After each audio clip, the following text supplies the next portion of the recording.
Saya pack office je. Johan toke-toke. Memang grafik kau. Tadi kan lebih kurang tengok diri. Sama tinggi. Sama dia tu ada janggut sikit ya. Okey. Ajak ya.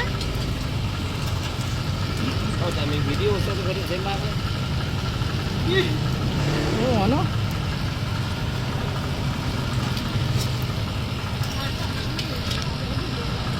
Ada ambil apa? Tapi duk fokus Rino.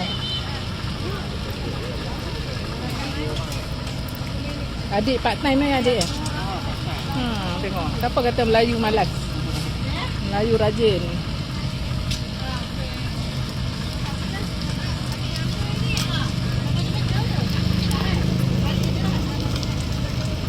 Siang dia apa dia? Siang dia hilang.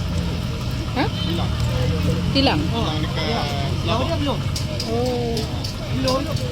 Ya. 3 hari ya sini kan? 3 hari je. Boleh ya. Hari cuti kan? Ahad cuti.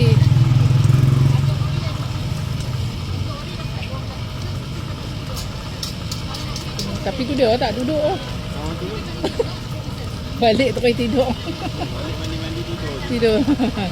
Token di kerusi lah. Kursi tinggi.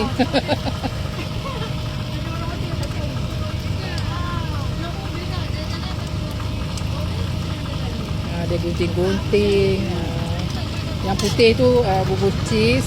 Yang hijau tu tak ada cheese lah. Tu nama tu. Kena buka akad dulu. Tak tahu aku 3 pagi kot baru boleh balik. Queue. Kot yang main dengan family, yang anak-anak kecil pun ada tahu apa buat tikar, apa bentang tikar, makanan apa tak payah bawa ada, apa beli je kat sini macam-macam ada. Okey.